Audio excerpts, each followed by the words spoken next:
Hello दोस्तों, good morning. स्वागत है एक बार फिर से आप सभी का एमजेटी एजुकेशन में। दोस्तों आज है 4 नवंबर। आज की वीडियो में हम लोग बात करने वाले हैं 4 नवंबर 2022 के मोस्ट इंपोर्टेंट करंट अफेयर के क्वेश्चंस के बारे में। अगर वीडियो पसंद आए वीडियो को लाइक और शेयर जरूर कीजिएगा। चैनल पर नए आए हो चैनल को सब्सक्राइब करके बेल आइकन को प्रेस कर लो, जिससे आने वाली वीडियोज का नोटिफिकेशन आप तक पहुंचता रहे। इसकी पीडीएफ फाइल और क्विज आपको एमजेटी ऐप पर मिलेगी, तो आप रोजाना बिल्कुल फ्री में वीडियो की पीडीएफ फाइल और क्विजेस सॉल्व कर सकते हो। इसके अलावा हमारे वीडियो कोर्सेज भी आए हुए हैं और ई बुक्स हैं, आप जा करके इसे देख सकते हैं। चलिए सबसे पहले क्विकली रिवीजन करेंगे कल के करंट अफेयर का। तो दोस्तों अभी राजस्थान में पीएम मोदी ने मानगढ़ धाम को राष्ट्रीय स्मारक घोषित करने की घोषणा करी है। केरल राज्य सरकार ने 3 अपने नागरिक सम्मानों की घोषणा करी है, जिसका पहला संस्करण इसने अनाउंस कर दिया है, जिसमें केरल ज्योति पुरस्कार जो कि सर्वोच्च नागरिक सम्मान होगा केरल का, वो मिला है एमटी वासुदेवन नायर को। रक्षा सचिव नए बनाए गए गिरधर अर्मा ने। सतर्कता जागरूकता सप्ताह इस बार 31 अक्टूबर से 6 नवंबर तक मनाया जा रहा है। फ्रेंच ओपन बैडमिंटन में पुरुष युगल का खिताब भारत ने जीत लिया है। इसके अलावा दोस्तों छत्तीसगढ़ में अभी जनजातीय नृत्य महोत्सव राज्योत्सव मनाया गया और यूजीसी यानी यूनिवर्सिटी ग्रांट कमीशन ने अभी घोषणा करी है कि सभी उच्च शिक्षा संस्थान जो हैं वो 11 दिसंबर को भारतीय भाषा दिवस मनाएंगे। अरुणाचल प्रदेश में पूर्वोत्तर भारत का पहला फिश म्यूजियम बनाया जाएगा और अभी हाल ही में बांग्लादेश के द्वारा एडवर्ड कैनेडी को मरणोपरांत फ्रेंड्स ऑफ लिबरेशन वार से सम्मानित किया गया है। वहीं प्राइम मिनिस्टर नरेंद्र मोदी जी ने वैश्विक निवेशक सम्मेलन इन्वेस्ट कर्नाटक का उद्घाटन किया है। ये कर्नाटक में आयोजित किया गया। ये टॉप 10 क्वेश्चंस थे कल की वीडियो से, जिनका आपने किया क्विकली रिवीजन। अब बात करेंगे आज के दिन के शानदार क्वेश्चन की। तो पहला क्वेश्चन आपके सामने है, हाल ही में किस एजेंसी ने BMD इंटरसेप्टर AD-1 मिसाइल का सफल परीक्षण किया? तो दोस्तों अभी हाल ही में BMD इंटरसेप्टर AD-1 मिसाइल का सफल परीक्षण किया है DRDO ने। DRDO बोले तो defence research and development organisation ने। ये BMD इंटरसेप्टर AD-1 मिसाइल दोस्तों एक बैलिस्टिक मिसाइल डिफेंस इंटरसेप्टर है। बैलिस्टिक मिसाइल डिफेंस इंटरसेप्टर का क्या मतलब? सबसे पहले तो आपको ये जानो कि डिफेंस इंटरसेप्टर का क्या मतलब हुआ। डिफेंस इंटरसेप्टर मतलब कि आपको अपनी रक्षा के लिए इंटरसेप्ट करना हो, अगर कोई जो बाहरी आक्रमण हो रहा है उसका।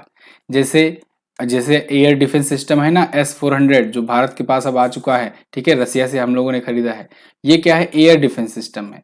इससे क्या होता है कि 400 किलोमीटर के रेंज में ना अगर कोई मिसाइल का अटैक हो रहा है तो उसे 400 किलोमीटर दूर ही समाप्त किया जा सकता है, ठीक है, उसी की रेंज में ये समाप्त किया जाएगा। ऐसे ही ये क्या है, ये बैलिस्टिक मिसाइल का अगर कोई अटैक होता है तो उसको डिफेंस करने के लिए इंटरसेप्टर होगा, ये यानी इंटरसेप्ट करने का ये एक सिस्टम होगा, ठीक है। तो कुल मिलाकर के अब अगर कोई अटैक होगा बैलिस्टिक मिसाइल से तो ये इंटरसेप्ट कर लेगा और उसके बाद फिर अटैक करके उसे वहीं पर नष्ट कर दिया जाएगा। यानी कहो कि ये अपना स्वदेशी निर्मित DRDO के द्वारा बनाया गया एक एयर डिफेंस सिस्टम है, ठीक है। तो यहाँ पर defence research and development organisation ने सक्सेसफुली इसका फेज 2 जो है टेस्ट किया है, BMD यानी बैलिस्टिक मिसाइल डिफेंस का, ठीक, डिफेंस इंटरसेप्टर AD-1। तो ये लंबी दूरी की इंटरसेप्टर मिसाइल है और उड़ीसा के तट APJ अब्दुल कलाम द्वीप से इसका किया गया परीक्षण। अब DRDO आया है तो DRDO के बारे में हम लोग रिवीजन करेंगे। चलिए कुछ दिन पहले से शुरू करते हैं। DRDO ने अभी हाल ही में लेजर गाइडेड ATGM बोले तो क्या, एंटी टैंक गाइडेड मिसाइल, इसका सफलतम परीक्षण किया था। इसके बाद DRDO ने भारतीय सेना के साथ मिलकर के VLSRSAM यानी कि virtual launch short range surface to air missile, इसका सफल परीक्षण किया था। और अभी समीर V कामत को दोस्तों नया अध्यक्ष बनाया गया है। समीर V कामत जो हैं ये DRDO के नए अध्यक्ष बने हैं, इनका नाम आप याद रखेंगे। DRDO ने अभी हाल ही में वसुराड मिसाइल का भी सफल परीक्षण किया, जो कि वसुराड मतलब होता है very short range air defence system, VSHORAD का यानी कि very short air defence system, इसका भी अभी परीक्षण किया है। अभी अग्नि प्राइम का भी परीक्षण किया था, किसने? DRDO ने। अग्नि प्राइम का जो लेटेस्ट वर्जन है इसका भी परीक्षण किया गया DRDO के द्वारा। आगे बढ़ते हैं, DRDO के बारे में जानिए। DRDO की स्थापना हुई थी 1 जनवरी 1958 को। 1 जनवरी को इसीलिए DRDO दिवस मनाया जाता है। नई दिल्ली में हेडक्वार्टर है। समीर V कामत ये नए डायरेक्टर बने हैं, इनका नाम आप याद रखेंगे। G सतीश रेड्डी जी की जगह पर आए हैं। Strength origins is in science, ये इसका मोटो है। आगे कॉलिंस डिक्शनरी ने वर्ड ऑफ द ईयर किस शब्द को घोषित किया? ये इंपॉर्टेंट क्वेश्चन है। तो अभी हाल ही में कॉलिंस डिक्शनरी ने दोस्तों वर्ड ऑफ द ईयर इस बार का घोषित कर दिया है। इस बार इसने चुना है परमा क्राइसिस को। परमा क्राइसिस ये वर्ड ऑफ द ईयर होगा। यहां पर आप देख पाओगे permacrisis is Collins dictionaries word of the year. कब के लिए? 2022 के लिए इसने अपना बताया है, ईयर 2022। तो परमा क्राइसिस जो होगा ना, ये एक प्रकार का ऐसा वर्ड है, ऐसा पॉपुलर वर्ड है जिसका मतलब ये होता है कि अस्थिरता और असुरक्षा की विस्तारित अवधि। मतलब एक लंबे समय के लिए अस्थिरता और असुरक्षा जब बनी रहे तो परमा क्राइसिस कहते हैं। ठीक है, द गार्जियन एक बहुत बड़ा अखबार है, उसने इसका अर्थ बताया है कि परमा क्राइसिस एक वर्ड है जो ये बहुत ही संक्षेप में बताता है कि इतने सारे लोगों के लिए 2022 जो है वास्तव में कितना ज्यादा भयानक रहा है, कितना ज्यादा अस्थिरता और असुरक्षापूर्ण रहा है। आप जानते हो कारण रसिया यूक्रेन क्राइसिस। फिलहाल 2021 की अगर बात करेंगे तो कॉलिंस डिक्शनरी का 2021 के लिए था एनएफटी, 2020 के लिए वर्ड ऑफ द ईयर था लॉकडाउन। और वहीं ऑक्सफोर्ड डिक्शनरी जो है ये भी अपना निकाला करती है। इसने पिछली बार अपना वर्ड ऑफ द ईयर जारी किया था जो था वैक्स। क्लियर? तो फिलहाल कॉलिंस डिक्शनरी का आपको याद रखना है। अब कुछ ही दिनों में आपको आगे की ऑक्सफोर्ड की वगैरह की आपको डिक्शनरीज की वर्ड ऑफ द ईयर मिल जाएंगे। ये लोग भी अभी जल्द ही जारी करेंगे। आगे, हाल ही में किस केंद्रीय मंत्री ने इंडिया केम 2022 का उद्घाटन किया? तो दोस्तों अभी हाल ही में मनसुख मंडाविया जी जो कि केंद्रीय स्वास्थ्य मंत्री हैं, इन्होंने इंडिया केम 2022 का उद्घाटन किया है। यहाँ पर आप देख पाओगे union minister for chemical and fertiliser doctor Mansukh Mandaviya. अच्छा, डॉक्टर मनसुख मंडाविया जी ये स्वास्थ्य मंत्री तो हैं ही, साथ ही साथ ये केमिकल और फर्टिलाइजर यानी कि रासायनिक और उर्वरक मंत्री भी हैं। तो ये भी याद रखिएगा, दो मंत्रालय भी दिया गया है। तो इन्होंने इंडिया केम 2022 का उद्घाटन किया। कहां पर? नई दिल्ली में। 12वां इस बार का संस्करण था। थीम थी vision 2030 chemicals and petrochemicals build India. अच्छा, जो इंडिया में जो सम्मेलन हो रहे हैं ना, देखो वर्ड वाला सम्मेलन तो मैं आपको याद करवा दिया हूं। इंडिया में जो सम्मेलन हो रहे हैं ना उसकी एक वीडियो आएगी, क्योंकि बहुत सारे सम्मेलन हुए हैं तो उनकी एक वीडियो आएगी और उसकी वीडियो में आपको सारे के सारे जो इंडिया में सम्मेलन हुए हैं, समिट हुई है, उसको कवर करा दिया जाएगा। तो इसलिए आप लोग को टेंशन लेने की जरूरत नहीं है, जल्द ही मैं वीडियो के माध्यम से उसको कवर करा दूंगा। आगे बढ़ते हैं। हाल ही में किसने डी न्यूक्लियराइजेशन ऑफ एशिया नामक पुस्तक लिखी? तो अभी हाल ही में डी न्यूक्लियराइजेशन ऑफ एशिया नाम की पुस्तक लिखी है रेने बाबा ने। किसने? रेने बाबा ने। यहां पर आप आर्टिकल देख पाओगे, ये हैं रेने बाबा और इन्होंने लॉन्च किया हुआ है। ये फ्रेंच ऑथर हैं यानी कि फ्रांसीसी लेखक हैं, तो इन्होंने लिखा है। ये बेसिकली जो पुस्तक होगी डी न्यूक्लियराइजेशन ऑफ एशिया जो है ना, ये एशिया में न्यूक्लियराइजेशन के ऊपर लिखी गई ये पुस्तक है, परमाणुकरण के ऊपर लिखी गई ये पुस्तक है। इन्होंने फ्रेंच और इंग्लिश दोनों लैंग्वेज में ये पुस्तक जो है लॉन्च करी हुई है। तो फ्रेंच में इसे कहेंगे डी ला न्यूक्लियरेशन DLAC करके, ये फ्रेंच लैंग्वेज है। फिलहाल इंग्लिश में जो है वो है डी न्यूक्लियराइजेशन ऑफ एशिया इस पुस्तक का नाम। ठीक है, तो इसमें इन्होंने बताया है कि जो न्यूक्लियर इमरजेंसी आएगी इस टाइम पर पाकिस्तान और चीन किस प्रकार से साठगांठ करके आगे बढ़ रहा है, एक साथ ये सब कर रहा है, इसको लेकर के इन्होंने ये पुस्तक लिखी है। हम लोग को केवल नाम याद रखना है, लिखा किसने है, लेखक किसने है। ठीक है, लेखक कौन है। और अभी जो रिसेंटली पुस्तकें लॉन्च हुई हैं उनका भी रिवीजन कर लेते हैं हम लोग। जैसे अभी डॉक्टर विमल जालान जो है, इन्होंने एक पुस्तक लिखी, बहुत ही फेमस पुस्तक, from dependent to self reliance. क्या? From dependence to self reliance, Vimal Jalan की पुस्तक है, इसको याद रखेंगे। साहिल सेठ जी की भी एक पुस्तक आई थी, ए कंफ्यूज्ड माइंड स्टोरी। क्या? A confused mind story, important book है ये भी। इसके अलावा फ्रांसीसी लेखक एक और हैं, एनी अर्नॉक्स। एनी अर्नॉक्स, उनको साहित्य का नोबेल मिला है अभी। इनको किस पुस्तक के लिए मिला है साहित्य का नोबेल? तो इनकी 2008 में एक पुस्तक आई थी द ईयर्स, उसके लिए मिला था। ठीक है, बहरहाल नोबेल पुरस्कार पर ट्रिक वाली वीडियो आपको दी गई है, आप देख सकते हैं। क्लियर है। इसके अलावा अभी एक और पुस्तक आई थी, लता सुरगाथा नाम की पुस्तक, जिसका मैंने आपको बताया था कि अंग्रेजी अनुवाद लॉन्च किया गया है। तो अंग्रेजी अनुवाद जो है लॉन्च किया गया है लता ए लाइफ इन म्यूजिक, और उसको लिखा है इरा पांडे ने। किसने? इरा पांडे ने। वो लता मंगेशकर जी के ऊपर लिखी गई है, और जो यतीन्द्र मिश्रा जी थे जिन्होंने हिंदी में लिखी लता सुरगाथा, उसी का ट्रांसलेशन था। अगला, हाल ही में किस कंपनी ने AI अवतार स्टार्टअप अल्टर का अधिग्रहण किया? तो दोस्तों अल्टर का अधिग्रहण कर लिया है गूगल ने, अल्टर को एक्वायर कर लिया है। अल्टर एक आर्टिफिशियल इंटेलिजेंस अवतार स्टार्टअप है। अवतार स्टार्टअप मतलब जैसे आप इमोजी अभी तक सेंड करते थे, अब ना अल्टर की मदद से क्या कर पाएंगे कि कोई अपना फोटो भेजेगा और उस फोटो का अवतार रूप बना पाएगा। अवतार मतलब एक प्रकार से समझो एनिमेटेड, ठीक है। तो एनिमेशन बना पाएगा आर्टिफिशियल इंटेलिजेंस की मदद से। तो इसको $100 मिलियन में कंपनी को खरीद लिया है गूगल ने। गूगल अब इसका यूज करेगा इमोजीज वगैरह के रूप में, थोड़ा सा और अट्रैक्टिव दिखेगा गूगल का जो भी चीज होगा। तो अल्टर जो है ये अवतार निर्माण कंपनी थी, स्टार्टअप था, और वह $100 मिलियन में से खरीद लिया गया। देखो ये चाहे गूगल हो, चाहे आप समझो ट्विटर हो या फिर फेसबुक हो, एलन मस्क भाई साहब हो, ये सब ना बहुत दूर की सोचते हैं। अब आप सोचो, चलिए मैं थोड़ा सा डाटा आपके सामने रखता हूँ कुछ। जैसे फेसबुक है ना, फेसबुक कंपनी ने क्या किया था, फेसबुक कंपनी ने क्या किया था 2012 में इंस्टाग्राम को खरीदा था, सिर्फ और सिर्फ $1 बिलियन में, ठीक है। अच्छा, $1 बिलियन में इंस्टाग्राम को खरीदा। आज ना जाने कितने सेलिब्रिटी हैं जो इंस्टाग्राम पर ही सिर्फ एक फोटो पोस्ट करने के 7 से 8 करोड़, 10 करोड़, 15 करोड़ चार्ज करते हैं, ठीक है। आपकी विराट कोहली हैं, रोनाल्डो हो गए, ठीक है। ये सब बहुत सारे स्टार हैं जो इतनी महंगी महंगी रकम सिर्फ एक पोस्ट करने के लिए लेते हैं। तो सोचो इंस्टाग्राम कितना कमा रहा हुआ आज के टाइम पर।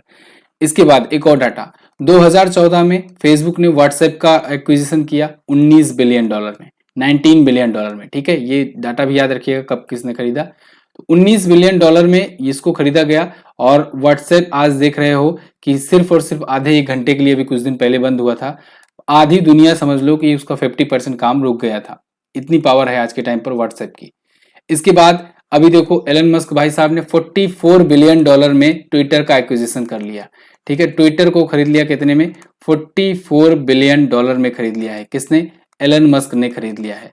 और अब देखो ये इसका किस प्रकार से यूज करते हैं, ठीक है। $8 मांग रहे हैं पर मंथ ब्लू टिक वालों को। और सोचो ये $8 मतलब अगर 1 करोड़ या 2 करोड़ लोग भी अगर आ गए, मतलब ब्लू टिक वाले होंगे, तो 2 करोड़ से $8 का आप गुणा कर लो फटाक से, ठीक है। $8 का सोचो कितना एक ही झटके में हर महीने आएगा। फिलहाल गूगल ने $100 मिलियन में यानी 824 करोड़ रुपए के आसपास में अल्टर का अधिग्रहण कर लिया है। अल्टर के फाउंडर हैं John Slimak and Robin Raska. Google के बारे में जान लो, 1998 में स्थापित हुई थी। लैरी पेज और सर्जेई ब्रिन ने स्थापित किया था। सुंदर पिचाई सीईओ हैं। सुंदर पिचाई को इस बार पद्म भूषण भी मिला है। पद्म भूषण वैसे सुंदर पिचाई के अलावा और किसे मिला है, और मिला है सत्या नडेला को भी। कैलिफोर्निया में इसका हेडक्वार्टर है। अच्छा, जो ये प्रमुख कंपनियां हैं, वीडियो कोर्स में आपको इस पर वीडियो दी गई है, तो आप ये सब वीडियो देख सकते हैं। वहां पर जो भी फेमस कंपनियां हैं सबके बारे में हम लोगों ने डिस्कस किया है। सीजीएल बैच में बहुत ही तेजी के साथ वीडियो आ रही है। सीजीएल बैच पे आधे दाम पर कर दिया गया है, तो सीजीएल बैच भी आप ले सकते हो। सीजीएल जीएस स्पेशल बैच, अगर आप जीएस स्कोर बूस्ट करना चाहते हो ना, तो आपको जरूर देखना चाहिए। हाल ही में किस देश ने संयुक्त राष्ट्र सुरक्षा परिषद की अध्यक्षता ग्रहण करने की घोषणा करी है? तो दोस्तों अभी हाल ही में घाना ने संयुक्त राष्ट्र सुरक्षा परिषद की अध्यक्षता ग्रहण की, लेकिन कब के लिए? ये नवंबर मंथ के लिए अध्यक्षता ग्रहण की, नवंबर 2022 के लिए। एक्चुअली में ना देखो संयुक्त राष्ट्र सुरक्षा परिषद ना ये 15 सदस्य देश इसके होते हैं। 5 तो होते हैं परमानेंट मेंबर और 10 होते हैं नॉन परमानेंट मेंबर, ये तो आप जानते हो। ये जो 10 नॉन परमानेंट मेंबर होते हैं ना, ये महीने बाई महीने करके अपने मेजबानी भी किया करते हैं, ठीक है, अध्यक्षता किया करते हैं, क्योंकि 2 ही साल के लिए नियुक्त किए गए रहते हैं। तो 2 साल के लिए नियुक्त किए रहते हैं, तो इनको समय समय पर बारी बारी सबको मौका मिलता है कि चलो 1-2 महीने के लिए तुम रहो, 1-2 महीने के लिए तुम रहो, अध्यक्षता करो, ठीक है। और अध्यक्षता करो तो अपनी अपनी आवाज उठाओ, अपने अपने यहाँ की प्रॉब्लम्स यहाँ पर उठाओ। तो यहाँ पर यूएन सिक्योरिटी में टेररिज्म टॉप एजेंडा इन्होंने उठाया है घाना ने। ये तीसरी बार है जब घाना जो है ये संयुक्त राष्ट्र सुरक्षा परिषद की अस्थायी अध्यक्षता कर रहा है। अब जो 5 परमानेंट मेंबर हैं उनके भी नाम आप याद रख लो। 5 परमानेंट मेंबर पूछे ही जाएंगे। 5 परमानेंट मेंबर में दोस्तों यूएस है, यूके है, ठीक है, इसके अलावा फ्रांस है, यूएस, यूके, फ्रांस, इसके अलावा रसिया है, चाइना है, ठीक है ना। ये 5 परमानेंट मेंबर हैं। 2 एशिया से हैं और 2 यूरोपियन यूनियन से, एक जो है नॉर्थ अमेरिकन कॉन्टिनेंट से, ठीक है। तो ये 5 परमानेंट मेंबर है, 10 नॉन परमानेंट मेंबर है। चलिए वर्ल्ड मैप में आपको दिखा देता हूँ घाना है कहाँ पर। तो वर्ल्ड मैप में आप देखोगे ये रहा अपना प्यारा भारत। यहाँ से आप आओगे अफ्रीकन कंट्रीज में, तो इधर अफ्रीका में आप आ जाओगे पश्चिम की तरफ, ठीक है, वेस्ट में आ जाओगे तो यहाँ पर एक टैगो के पास में एक देखेगा घाना, ठीक है। आइवरी कोस्ट ये है, कोटे डी आइवोर जिसे आइवरी कोस्ट कहते हैं। इन दोनों के बीच में यहाँ पर एक दिख जाएगा देश घाना, ठीक है, ये है घाना। घाना की कैपिटल होती है अक्रा। क्या होती है? अक्रा होती है कैपिटल। और यहाँ की मुद्रा होती है केडी। क्या होती है मुद्रा? करेंसी होती है केडी, CEDI केडी, ठीक है। और यहाँ के करंट टाइम पर प्रेसिडेंट है नाना अकुफो अडो। कौन? नाना अकुफो अडो यहाँ के करंट टाइम पर प्रेसिडेंट है। क्लियर बिल्कुल। चलिए आगे बढ़ते हैं। अगला क्वेश्चन है, हाल ही में किस राज्य ने सिविल एयर नेविगेशन सेवा संगठन एशिया प्रशांत सम्मेलन की मेजबानी की? तो दोस्तों अभी हाल ही में गोवा में यह सम्मेलन आयोजित किया गया। Civil air navigation service organisation, जिसे कहते हैं CANSO, कॉन्सो। तो कॉन्सो एशिया पैसिफिक कॉन्फ्रेंस का आयोजन किया गया गोवा में। यहाँ पर आप देख पाओगे कॉन्सो एशिया पैसिफिक कॉन्फ्रेंस, तो गोवा ने होस्ट किया है इसको। क्लियर है। 1 नवंबर से 3 नवंबर 2022 तक ये आयोजित किया गया और इसका उद्देश्य था कि 2045 तक हमारे आसमान के लिए पूर्णतः वायु यातायात प्रणाली कैसे पॉसिबल बनाया जाए, ठीक है, कैसे वास्तविक बनाया जाए। तो गोवा में ये आयोजित किया गया। एक बार फिर से मैं आपको बता दूं, सम्मेलन पर आपको वीडियो मिलेगी, जो नेशनल समिट हुई है उनके बारे में आपको पूरा डिटेल उसमें बताया जाएगा। चलिए गोवा के बारे में जान लेते हैं। गोवा आप देखोगे दोस्तों तो यहाँ पर है गोवा, छोटा सा राज्य है गोवा। ये कर्नाटक और महाराष्ट्र के बीच में पड़ता है। पणजी इसकी राजधानी है। प्रमोद सावंत बीजेपी पार्टी से यहाँ के CM हैं। गवर्नर है PS श्रीधरन पिल्लई। यहाँ का राजकीय पशु है गौर और राजकीय पक्षी है काला क्रेस्टेड बुलबुल। यहाँ पर झीलें हैं, देख लीजिए, मायम, नेत्रावली, ठीक है, अरबोम्बाल, स्वीट वाटर लेक। अच्छा, अंसी नेशनल पार्क यहाँ पर है। भगवान महावीर वन्यजीव अभयारण्य यहाँ पर है। मैंने आपसे जैसे कि वादा किया था कि जो ये स्टेट वाला मैप है इसको अपडेट करवा रहा हूँ और इसमें नई नई चीजें ऐड करी जा रहे हैं। तो आपको यहाँ पर भी अब अपडेटेड चीज मटेरियल मिलेगा, यानी कि और ज्यादा कंटेंट मिलेगा। इसके अलावा राजकीय पशु, राजकीय पक्षी वगैरह भी ऐड कराया गया है सभी राज्यों में, ठीक है। तो राजकीय पुष्प, राजकीय पशु पक्षी, ये सभी चीजें ऐड की गई हैं। चलो फिलहाल जिलों की संख्या यहाँ पर 2 है। 40 विधानसभा सीटें आती हैं, 2 लोकसभा में और 1 राज्यसभा में सीटें जाती हैं। अच्छा, ये ई बुक आप ले सकते हो, इसके बारे में डिटेल जानकारी चाहिए व्हाट्सएप कीजिएगा और MZT ऐप पर जाकर के ले लीजिएगा। आगे, हाल ही में खगोलविदों ने किस क्षुद्र ग्रह की खोज करी है? तो दोस्तों अभी खगोलविदों ने 3 नए क्षुद्र ग्रह की, एस्टेरॉइड्स की खोज करी हुई है। 3 नए एस्टेरॉइड्स कौन कौन से हैं? 20 देखो, ये 2022 AP7 नाम दिया गया है, इसको 2021 LJ4 नाम दिया गया है, इसको 2021 PH27 नाम दिया गया है। तो all of these are correct, ठीक है। ये 3 जो है क्षुद्र ग्रह हैं। क्षुद्र ग्रह आपको पता है एस्टेरॉइड जो होते हैं ये मंगल और बृहस्पति के बीच में पाए जाते हैं, ठीक है। ये भी सूर्य का चक्कर लगाते हैं, लेकिन बहुत ही छोटी मात्रा में होते हैं, छोटी मतलब साइज में होते हैं। इस वजह से इन्हें हम लोग एस्टेरॉइड कहते हैं, ग्रह नहीं कहते हैं, ठीक है। तो ये जो 3 एस्टेरॉइड है ना, ये पृथ्वी के निकट 3 बड़े क्षुद्र ग्रह हैं, एस्टेरॉइड्स हैं, ठीक है। तो इसमें 2021 PH27 जो बता जा रहा है, ये कहा जा रहा है सूर्य के सबसे नजदीक है। और 2022 AP7 जो है, ये 2014 के बाद से खोजा गया सबसे बड़ा संभावित खतरनाक क्षुद्र ग्रह है। आपको याद करवाऊं थोड़ा सा नासा का डार्ट मिशन। नासा ने अभी डार्ट मिशन किया था अभी कुछ दिन पहले ही, डबल एस्टेरॉइड रीडायरेक्शन टेस्ट, जिसमें मैंने आपको बताया था कि नासा ने एक एस्टेरॉइड पर सैटेलाइट से टक्कर मार करके उसकी दिशा को मोड़ने का प्रयास किया था और ये सक्सेसफुल रहा था नासा का डार्ट मिशन। यानी अगर कोई एस्टेरॉइड पृथ्वी की तरफ आता है तो फिर उसको आसमान में ही नासा के द्वारा एक सैटेलाइट के साथ टक्कर मार करके थोड़ी सी दिशा उसकी मोड़ दी जाएगी, जिससे वो पृथ्वी की तरफ ना आकर के, पृथ्वी कक्षा में ना आकर के थोड़ा सा पार निकल जाए। क्लियर है। आगे, रिस्पॉन्सिबल स्टील सर्टिफिकेशन प्राप्त करने वाला पहला भारत का स्टील प्लांट कौन बना? तो दोस्तों अभी हाल ही में टाटा स्टील प्लांट जमशेदपुर को ना रिस्पॉन्सिबल स्टील सर्टिफिकेशन मिला है और रिस्पॉन्सिबल स्टील सर्टिफिकेशन प्राप्त करने वाला ये इंडिया का पहला स्टील प्लांट बन गया है, टाटा स्टील प्लांट जमशेदपुर। यहाँ पर आप आर्टिकल देख पाओगे, Tata Steels Jamshedpur steel plant become India's first to achieve responsible steel certification. ये ऑफिशियल वेबसाइट जो टाटा स्टील की है वहीं से मैं लेकर आया हूँ ये फुटेज और इसमें पूरा डिटेल लिया गया है। टीवी नरेंद्रन जी जो कि CEO और MD हैं टाटा स्टील के, इन्होंने भी इसके बारे में अपनी बातें लिखी हुई है, कही हुई है। क्लियर है। तो टाटा स्टील जो है, जो कि बैकबोन ऑफ इंडियन इकोनॉमी भी कहा जाता है, इसको अभी रिस्पॉन्सिबल सर्टिफिकेशन मिला है। अच्छा, टाटा स्टील से ही मुझे याद आया, अभी कुछ दिन पहले ही मैंने आपको बताया था जमशेद जे ईरानी जी के बारे में। जमशेद जे ईरानी ये स्टील मैन ऑफ इंडिया कहे जाते हैं। क्या कहे जाते हैं? स्टील मैन ऑफ इंडिया कहे जाते हैं और इनका अभी हाल ही में निधन हुआ है। याद रखिएगा, जमशेद जी ईरानी जी का निधन हो गया है, स्टील मैन ऑफ इंडिया। फिलहाल यहाँ पर 3 सुविधाओं के लिए जिम्मेदार स्टील प्रमाणन सर्टिफिकेट इसे मिला हुआ है। हाल ही में महिला अधिकार कार्यकर्ता और सेवा संस्थापक, सेवा एक संगठन है, उसकी संस्थापक इला भट्ट का निधन हो गया। इन्हें किस नागरिक पुरस्कार से सम्मानित किया गया था? तो इन्हें दोस्तों पद्मश्री और पद्म भूषण दोनों से सम्मानित किया गया था। तो पूरा ए और बी ऑप्शन सही होगा। ये सेवा की संस्थापक थी और बहुत ही फेमस महिला अधिकार कार्यकर्ता थी, इला भट्ट। यहाँ पर आप देख पाओगे ये उस टाइम के प्रेसिडेंट, तत्कालीन प्रेसिडेंट दोस्तों प्रणब मुखर्जी जैसे सम्मान, नागरिक सम्मान ये रिसीव कर रही हैं।